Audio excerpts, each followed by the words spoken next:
Hola, el día de hoy vamos a aprender sobre la epopeya y tiene su origen en la antigua Grecia.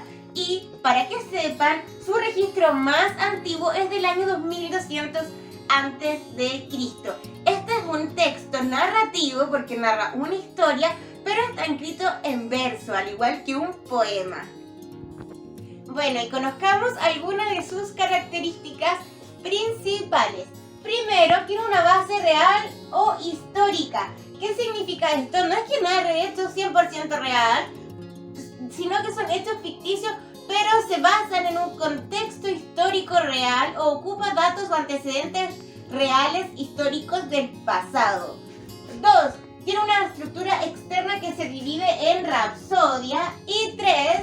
Es una estructura original. Su estructura original es el verso o el poema épico. O sea, que se escribe muy similar a un poema, pero no pertenece al género lírico, sino que pertenece al género narrativo.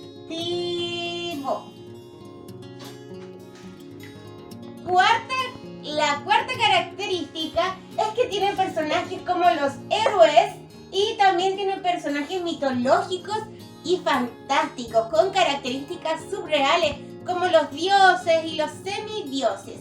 La quinta característica es que busca resaltar valores como el amor, la valentía y el honor. En este tipo de textos narrativos son muy importantes esos valores.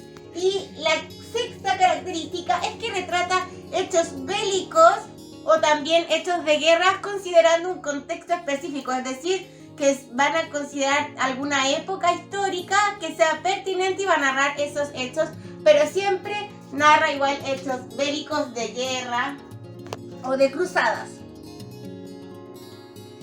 Bueno, ahora vamos a ver la estructura de la epopeya, cómo se narra una epopeya y las partes de la narración. La parte número 1 es el planteamiento o exposición de los hechos, donde se dan a conocer de manera general el principio de la historia que se va a ir narrando posteriormente. Por ejemplo, que los griegos llevan 9 años tratando de obtener un territorio. Ahí nos están contando un suceso inicial que se puede ir desarrollando después. Luego del planteamiento o exposición viene la invocación o ruego, donde los personajes mortales de la historia le ruegan o le piden a los dioses o semidioses que los ayuden para que salgan victoriosos tanto en temas de guerra o bélicos o como en hechos cotidianos de su vida. Luego viene el nudo. Esta es la parte más extensa de toda la epopeya. ¿Por qué? Porque aquí es donde se dan a conocer los personajes, sus características, las características del contexto y el entorno en el que se desenvuelven estos personajes. Luego del nudo viene el desenlace. Aquí es donde llega la solución del conflicto presentado. Puede terminar de una manera positiva, donde los personajes principales tienen una felicidad, o también puede terminar de manera trágica para los personajes, ya sean principales o secundarios. El desenlace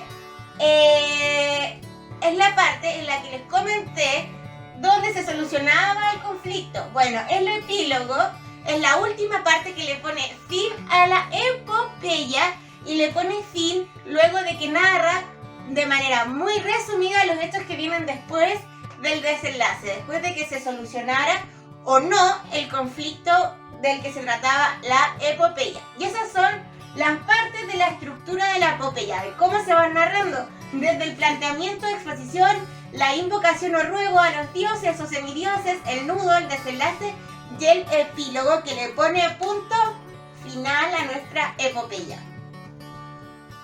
Sé que al comienzo hablamos sobre los personajes. Dijimos que podían ser dioses, semidioses, con características fantásticas y mitológicas, pero lo que no les conté es que también hay un protagonista y un antagonista, y generalmente los valores de estos personajes legendarios están llevados a los extremos.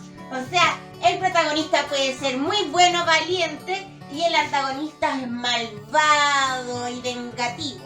Entonces se transforman en arquetipos de valores. pero siempre va a haber un protagonista y un antagonista. Y generalmente los personajes secundarios que aparecen en la epopeya favorecen al protagonista o quizás lo perjudican. Recuerden, el protagonista y el antagonista chocan, son de valores y intenciones opuestas.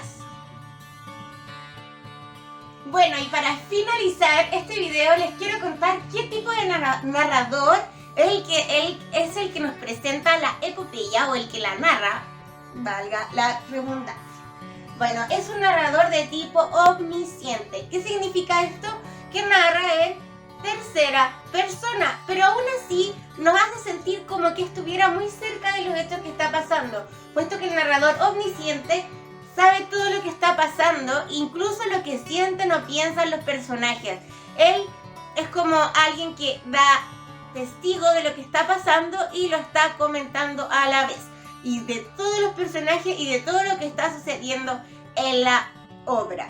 También puede pasar que en otros casos el narrador omnisciente sea parte de la epopeya, pero cuando pase esto, de igual manera va a tener la característica de ser omnisciente y ser testigo de varias cosas.